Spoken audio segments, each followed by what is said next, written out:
നമ്മളൊരു കൊച്ചുമിടുക്കന്റെ കഥയിലേക്കാണ്. ചെറിയ പ്രശ്നങ്ങളിൽ പോലും തളർന്നു പോകുന്നവർക്ക് മാതൃകയാക്കാവുന്ന ഒരു കൊച്ചുമിടുക്കന്റെ അടുത്തേക്കാണ് ഇനി നമ്മൾ പോകുന്നത്. കോഴിക്കോട് ഫറോക്ക് സ്വദേശിയായ ആദികേശിന്റെ വീട്ടിലേക്കാണ് അഭിജിത്ത് മുഴക്കുന്ന നമ്മളെ ഇന്ന് കൂട്ടിക്കൊണ്ടുപോകുന്നത്. 4ാം ക്ലാസ്സുകാരനായ കേശുവിനെ ഉജ്ജ്വല ബാല്യ പുരസ്കാരം നൽകി സർക്കാരും ആദരിച്ചിട്ടുണ്ട്. പരിമിതികളോട് പടവെട്ടിയുള്ള ആദികേശിന്റെ ജീവിതയാത്ര കാണാം കോഴിക്കോട്. നമ്മുടെ ഇന്നത്തെ യാത്ര ഒരു കൊച്ചുമിടുക്കൻ്റെ അടുത്തേക്കാണ്.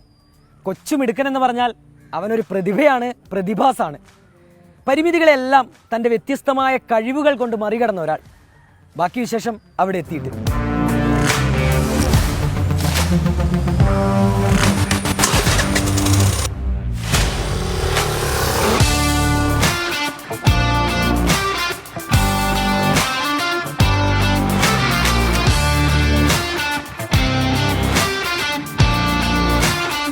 അങ്ങനെ നമ്മൾ ഫറോക്ക് ചുങ്കത്തുള്ള നേരത്തെ പറഞ്ഞ കൊച്ചുമിടുക്കൻ്റെ വീട്ടിലെത്തിയിട്ടുണ്ട്.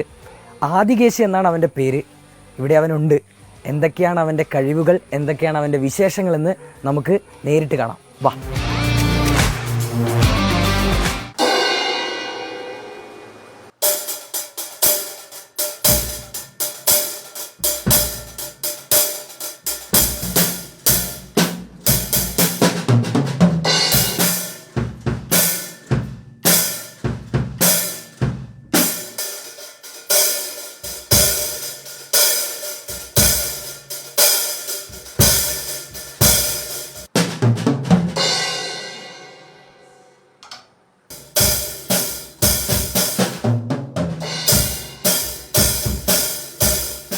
ഇതാണ് നമ്മുടെ ആദികേശ്. വലത് കാലും വലത് കൈവിരലുകളും ഇല്ലാതെയാണ് കേശു ജനിച്ചത്. സംസാരിക്കുന്നതിലും കേൾക്കുന്നതിലും കുറച്ച് ബുദ്ധിമുട്ടുകളൊക്കെ ഉണ്ട്. പക്ഷേ അതൊന്നും ഒരു കുറവായിട്ട് കേശുവിന് തോന്നിയിട്ടേ ഇല്ല. ഇന്ന് ഡ്രംസിൽ ഒരു കില്ലാടിയാണ് കേശു, അല്ലേ?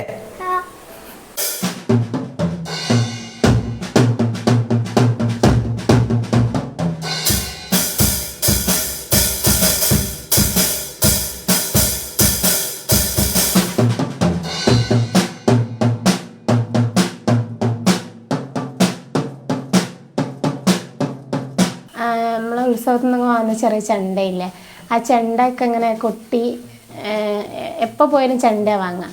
അപ്പോൾ ചെണ്ട ഇങ്ങനെ കൊട്ടും. പിന്നെ നോൺ സ്റ്റിക്ക് പഴയ പാത്രത്തിൻ്റെ ബാക്ക് സൈഡിലൊക്കെ കൊട്ടിയാൽ നല്ല സൗണ്ടാണല്ലോ, അതൊക്കെ കൊട്ടും. പിന്നെ അടിച്ച് സ്റ്റൂളൊക്കെ പൊട്ടിച്ചിട്ടുണ്ട് കുറേ, ഇങ്ങനെ അടിച്ചടിച്ച് കളിച്ചിട്ട്. പിന്നെ അങ്ങനെ നിൽക്കുമ്പോഴാണ് ഇവൻ ഒരു വായിക്കണ ഒരു വീഡിയോ ഞങ്ങൾ ഫാമിലി ഗ്രൂപ്പിൽ ഇട്ടപ്പം എൻ്റെ ചേച്ചിയുണ്ട്. ആ ചേച്ചി ദേവേട്ടനില്ലേ, ദേവേട്ടൻ ഷെയർ ചെയ്തതായിരുന്നു. അപ്പോൾ മോനെ കാണണമെന്ന് പറഞ്ഞ്, അപ്പോൾ പിന്നെ ഞങ്ങൾക്ക് അങ്ങനെ കാണാനുള്ളൊരു അവസരം ഉണ്ടായില്ല. പിന്നെ കഴിഞ്ഞ വർഷം സ്കൂൾ തുറക്കണമെന്ന് ഈ ഡ്രംസ് കിറ്റ് സമ്മാനമായിട്ട് കിട്ടിയതാണ് മോന്. സ്കൂളിൽ എല്ലാവർക്കും ഭയങ്കര സന്തോഷം. കുട്ടികൾക്കായാലും അധ്യാപകർക്കായാലും രക്ഷിതാക്കൾക്കായാലും എല്ലാവർക്കും ഭയങ്കര സന്തോഷമായി.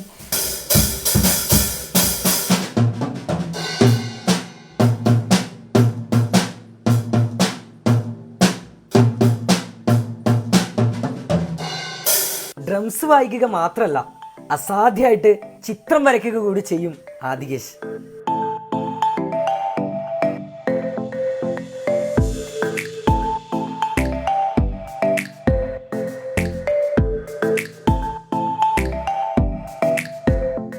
ശരി, കാല് വെച്ച് തുടങ്ങിയത് 3-3.5 വയസ്സിലാണ്.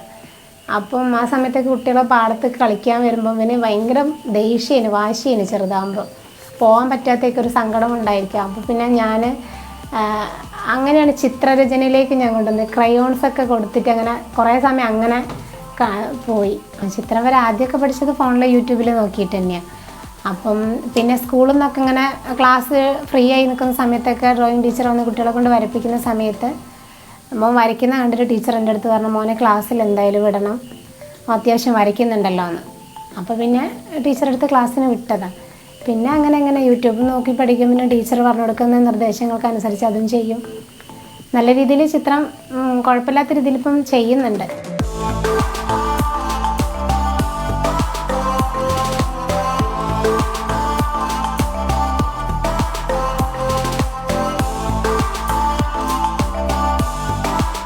ഞങ്ങളെ മനസ്സിൽ 100% ഓക്കെ ആയിട്ടുള്ള കുട്ടി ഒരു കുറവുള്ള കുട്ടിയായിട്ട് ഞങ്ങൾക്ക് ഇതിന് തോന്നിയിട്ടില്ല.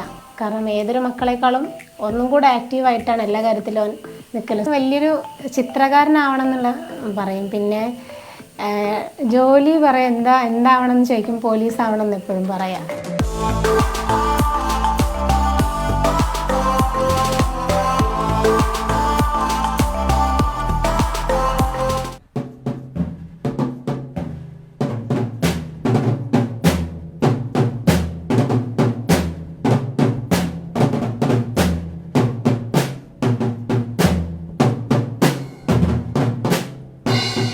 ലക്ഷ്യവും ഇഷ്ടവും ഉണ്ടെങ്കിൽ പരിമിതികൾ ഒരു തടസ്സമേ അല്ലെന്ന് തെളിയിക്കുകയാണ് കേശു. അവന് ഇനിയും ഒരുപാട് സ്വപ്നങ്ങളുണ്ട്. അതൊക്കെ യാഥാർത്ഥ്യമാവട്ടെ. പ്രജ്വൽ സുരേഷിനും സുമേഷിനുമൊപ്പം അഭിജിത്ത് മുഴക്കുന്ന്, 24 കോഴിക്കോട്. പരിമിതി എന്നൊരു വാക്കേ നിഘണ്ടുവില്ലാത്തൊരു ജീവിതമാണ് സത്യം പറഞ്ഞാൽ ആദികേശിന്റെ കേശുവിൻ്റെത്. ഏതായാലും ആഗ്രഹങ്ങളൊക്കെ അതുപോലെ സാധ്യമാകട്ടെ. പ്രത്യേകിച്ച് ഇത്ര കോർഡിനേഷൻ വേണ്ട, ഒരു ഏകോപനം വേണ്ട ഒരു ഡ്രംസ് എന്ന് പറയുന്നത് ഒരേപോലെ കൈയും കാലും എല്ലാം ചലിക്കണം, പല ഉപകരണങ്ങളിലേക്ക് ഒരേപോലെ വേഗത്തിലെത്തണം. അത്ഭുതം തന്നെയാണ് ആദികേശ്. ഏതായാലും ആശംസകൾ. ഇനി അങ്ങോട്ടും ഇതുപോലെ മികവുകൾ തെളിയിക്കാനാവട്ടെ. ലോകത്തെവിടെയായാലും ഏത് സമയത്തും 24 വാർത്തകളും ഓഗ്മെന്റഡ് റിയാലിറ്റി പാക്കേജുകളും എക്സ്പ്ലെയിനറുകളും വിശദമായി കാണാൻ ഞങ്ങളുടെ യൂട്യൂബ് ചാനൽ നിങ്ങൾക്ക് സബ്സ്ക്രൈബ് ചെയ്യാം.